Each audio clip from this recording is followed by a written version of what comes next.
आर्यों में। जब हम बात करते हैं आर्य की और आर्य राष्ट्र की, तो उसके केंद्र में है आर्य परिवार। आर्य परिवार के बिना न आर्य बचेगा, न आर्य पीढ़ी बचेगी, न आर्य राष्ट्र बचेगा, न आगे कुछ बचेगा, न पीछे कुछ बचेगा। अर्थात हमें आर्य परिवार बनाना है। सुबह से आप सुन रहे हैं, कैसे बनाना है? दीप ड्योढ़ी न्याय से बनाना है। दीप ड्योढ़ी न्याय क्या है? देहरी पर या चौखट पर आप दीपक रख देते हैं तो इधर भी प्रकाश, इधर भी प्रकाश।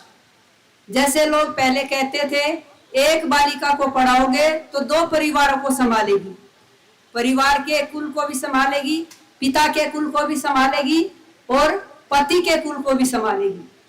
लेकिन ऐसा होता नहीं है। बालिका पिता के कुल को नहीं संभाल सकती, उसकी सामर्थ्य नहीं है। कि शास्त्र में लिखा है ऐसा? न ऋषिदान ने कहा है, न कहीं लिखा है कि लड़की पिता के कुल को संभाल सकती है। यह उसकी सामर्थ्य से बाहर है। बल्कि पिता संभालता है उसे, भाई संभालता है उसे, योग्य बनाता है, विवाह हो जाता है तो तनख्वाह किसको देती है? पति को देती है। वो पति के कुल को संभालती है। लेकिन संभाल तो सकती है कब? आर्य परिवार बना देने पर वो अपने को भी संभाल लेती है, आर्य को भी संभाल लेगी, आर्य पीढ़ी को भी संभाल लेगी, क्योंकि जो आर्य संतान होगी वही तो आर्य पीढ़ी होगी। अपने पिता के कुल को भी संभाल लेगी, पति के कुल को भी संभाल लेगी, फिर तो राष्ट्र को भी संभाल लेगी। ये है दीप देहरी न्याय का अर्थ। यहाँ तब संभाल सकती है वो।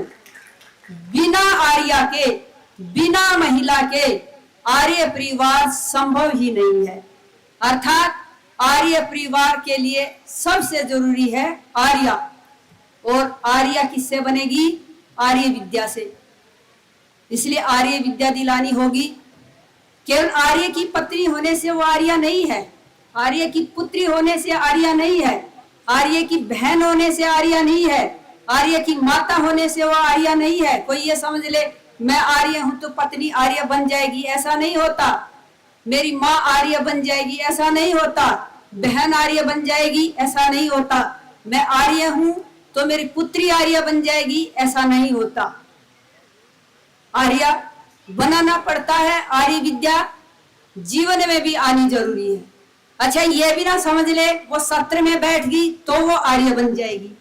जबरदस्ती सत्र में बिठा दिया, बैठ तो जाएगी, लेकिन कान में रुई डालकर बैठ गई, नहीं बन पाएगी। जबरदस्ती आपने धमका के बिठा तो दिया, लेकिन वो बनेगी नहीं। और बैठ गई वो, प्रसन्नता से भी बैठ गई, सत्र लगाने के बाद भी वो आर्या बन जाएगी, ये भी जरूरी नहीं है।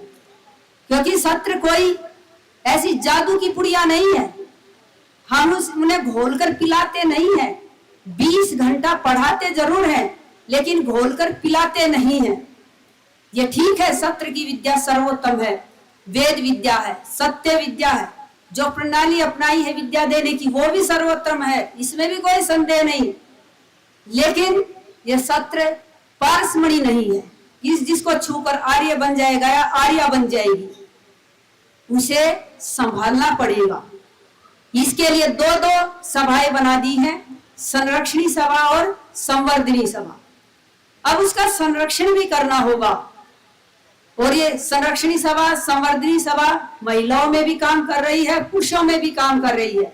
महिलाओं में इसे आर्य परिषद के नाम से जाना जाता है, जो प्रांत स्तर पर भी है, जनपद स्तर पर भी है और पदाधिकारी भी है यहाँ पर आर्य परिषद में।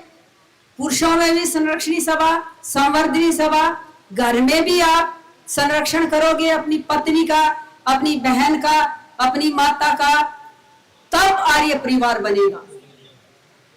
अर्थात सत्र के बाद उसे अधिवेशन में भी लाना होगा, कार्यशाला में भी लाना होता है आर्य परिवार बनाने के लिए।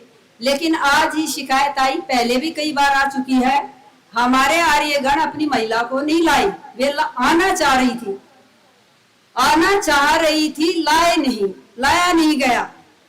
तो उनकी लिस्ट हमने ले ली है, पूछ लिया कौन वे महिलाएं थी, और जो हमारे आर्यगण नहीं लेकर आए हैं उनके पास संगठन की ओर से कारण बताओ नोटिस भेजा जाएगा। आपको जवाब देना होगा कि हम राष्ट्र की कल्पना कर रहे हैं, आर्य राष्ट्र की, अपनी पत्नी को नहीं ला सकते। कैसा पति जो अपनी पत्नी को आर्य नहीं बना सकता, कैसा भाई जो अपनी बहन को आर्य नहीं बना पाया, कैसा पुत्र जो अपनी माँ को आर्य नहीं बना पाया, और इसका उल्टा भी कर देते हैं। कैसी पत्नी जो पति को आर्य नहीं बना सकती, कैसी बहन जो अपने भाई को आर्य नहीं बना सकती, कैसी पुत्री जो अपने पिता को आर्य नहीं बना सकती। आर्य परिवार के लिए प्रत्येक को आर्य बनना होगा। और केवल इतना ही नहीं, जैसे भी हो, जबरदस्ती नहीं बन सकती, लेकिन हाथ जोड़कर भी बनाया जा सकता, उसका सम्मान करके बनाया जा सकता, उसे प्रसन्न रख के आर्य बनाना होगा। एक घटना सुना देती हूँ। अपना एक युवक आर्य बन गया। अब आर्य बनते ही पहला क्या विचार करता, पत्नी भी आर्य बने, पुत्र भी आर्य बने। अब उसने सोचा पत्नी को आर्य बनाना है, कहा कई बार, प्रयास किया, लेकिन पत्नी सत्र में बैठने को तैयार नहीं। अब उसने एक उपाय सोचा। उपाय क्या सोचा? 2 लाख रुपए अकाउंट में जमा करवा दिए पत्नी के। सत्र लगा और उसने कहा सत्र लग रहा, सत्र में बैठो। बैठ गई, प्रसन्न थी पत्नी, आर्या बन गई। ऐसे भी आर्या बनाई जाती है। और वो युवक यहाँ बैठा है इस समय, एक जनपद का अध्यक्ष भी है। तो ऐसे भी माता जी सत्र में नहीं बैठ रही, हाथ जोड़ो, पैर पकड़ो, उसको का सम्मान करो, बनेगी आर्य। आर्य परिवार बनेगा हमारा। आर्य परिवार बनने पर फिर समाज की तरफ बढ़ते हैं। आर्य परिवार हमारा आर्य समाज बनेगा। आर्य समाज बन सके, आर्य समाज भी बिना महिलाओं के संभव नहीं, बिना महिलाओं के आर्य समाज नहीं बनेगा।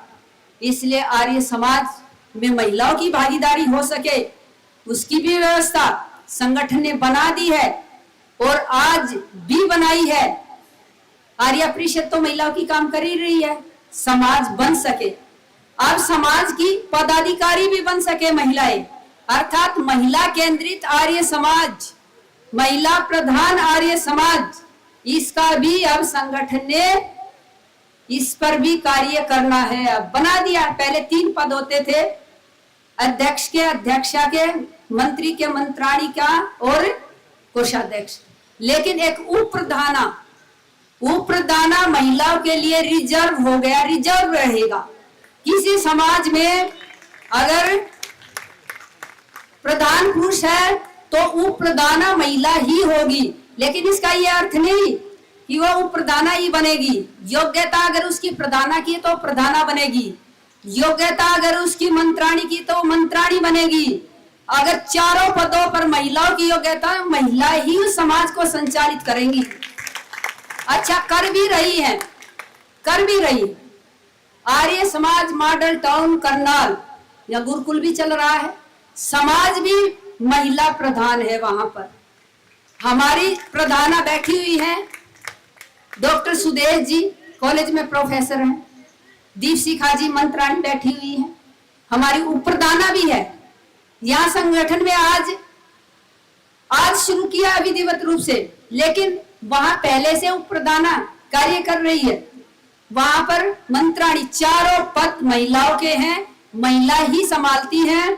कार्यकारिणी में भी महिलाएं हैं, कोई पुरुष नहीं है। अच्छा, पुरुष है, सॉरी, पुरुष भी है, लेकिन पदाधिकारी महिलाओं के पास।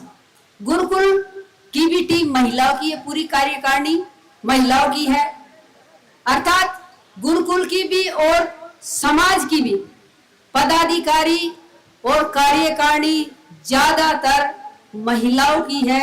महिलाओं के हाथ में सत्ता है, वहां 14 महिलाओं की है, लेकिन कार्य हम पुरुषों से करवाते हैं, पुरुषों का सहयोग लेते हैं, क्योंकि सारा कार्य महिलाएं नहीं कर सकती। आर्य परिवार है अपना, और आर्य परिवार में पुरुषों को भी करना, महिलाओं को भी करना है, तो पुरुष हमारा पूरा सहयोग करते हैं।